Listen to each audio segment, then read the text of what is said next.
ನಮ್ಮ ಜೊತೆ ಮಾತನಾಡಲಿಕ್ಕೆ ಮೊದನೆಯ ಪತಿ ಹಿರೇಗೌಡ ಅವರು ದೂರವಾಣಿ ಸಂಪರ್ಕದಲ್ಲಿದ್ದಾರೆ. ಸರ್ ನಮಸ್ತೆ. ನಮಸ್ಕಾರ ಮೇಡಮ್. ಹಿರೇಗೌಡ ಅವರೇ, ನೀವು ಸುಧಾರಾಣಿ ಅವರನ್ನ ಮದುವೆಯಾಗಿದ್ದು ಹೇಗೆ? ನೀವಿಬ್ಬರು ಪ್ರೀತಿ ಮಾಡಿ ಮದುವೆಯಾಗಿದ್ದ? ನಿಮ್ಮನ್ನ ಯಾಕೆ ರಿಜೆಕ್ಟ್ ಮಾಡಿ ಹೋದ್ರು? ನಿಮ್ಮ ಜೊತೆಗೆ ಡಿವೋರ್ಸ್ ಆಗಿದ್ಯಾ? ಮೇಡಮ್ ಡೈವರ್ಸು ಆಗಿಲ್ಲ. ಡೈವರ್ಸು ಆಗಿಲ್ಲ. ನನ್ನ ಮಾಡಿದ ತಪ್ಪಲೆಲ್ಲ ನನ್ನ ಮೇಲೆ ಲವ್ ಮ್ಯಾರೇಜ್ ಆಗಿತ್ತು. ಫಸ್ಟ್ ಲವ್ ಮ್ಯಾರೇಜ್ ಆದೆ. ಲವ್ ಮ್ಯಾರೇಜ್ ಆಗ್ಬಿಟ್ಟು ಸರಿ ಆಯ್ತು ಅಂತ ಹೇಳ್ಬೇಕು ಮಾಡ್ಕೊಂಡೆ. ನಾನು ಅವನಿಲ್ಲ ಅಂದ್ರೆ ಸತ್ತೋಗ್ತೀನಿ ಅಂದ್ಲು. ಸರಿ ಆಯ್ತು. ಅವ್ರ ಅಮ್ಮ ಅವ್ರ ಅಪ್ಪ ಎಲ್ಲ ಬಂದ್ರು ಹುಡ್ಕೊಂಡು ನನ್ನ ಊರಲ್ಲಿ. ಹುಡ್ಕೊಂಡ್ ಬಂದ್ಮೇಲೆ ಆಯ್ತು ಅಂತ ಹೇಳ್ಬಿಟ್ಟು ಅವ್ರ ಅಪ್ಪ ಅಮ್ಮ ಬಂದ್ಮೇಲೆ ಅಲ್ಲಿಂದ ನಮ್ಮೂರಲ್ಲಿಂದ ಬರ್ಸ್ಕೊಂಬಂದ್ಬಿಟ್ರು.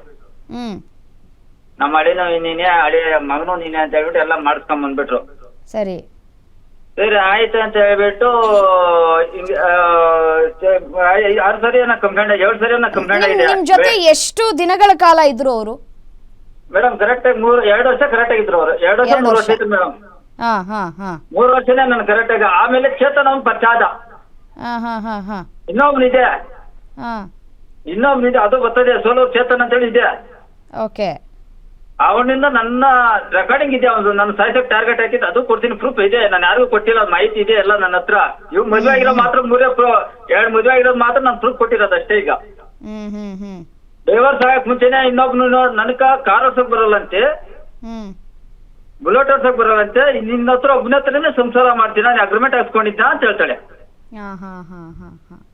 ಹೆಂಗ ಮೇಡಮ್ ಇದು ಮಾಡೋದು? ಮಕ್ಕಳು ನೀವು ಹೇಳ್ತಾ ಇದ್ರಿ ಪ್ರಾಣ ಬೆದರಿಕೆ ಇದೆ, ಸೋಲೂರು ಚೇತನ್ ಅವರು ಮಾತಾಡಿರೋ ಆಡಿಯೋ ಇದೆ ಅಂತ ಹೇಳಿ. ಫಸ್ಟ್ ಪೊಲೀಸ್ ಠಾಣೆಗೆ ಹೋಗಿ ಕಂಪ್ಲೇಂಟ್ ಕೊಡಿ, ಅವರ ವಿರುದ್ಧ ಕ್ರಮ ತೆಗೆದುಕೊಳ್ಳಿ. ಧನ್ಯವಾದಗಳು ಗ್ಯಾರಂಟಿ ನ್ಯೂಸ್ ಜೊತೆ ಮಾತನಾಡಿದಕ್ಕಾಗಿ.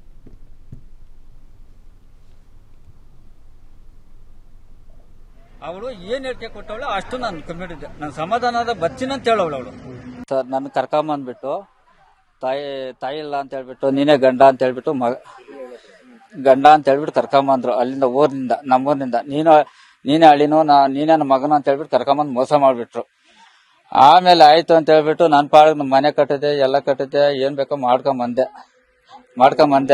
ತಿರ್ಗಿ ಆಯ್ತು ಅಂತ ಹೇಳ್ಬಿಟ್ಟು ಇವಳು 8 ವರ್ಷದಿಂದ ಸೋಲೂರು ಚೇತನ್ ಅಂತ ಹೇಳಿ ಮಳೆಯಕ್ಕೆ ಹೋದ್ಮೇಲೆ ನ್ಯಾಯ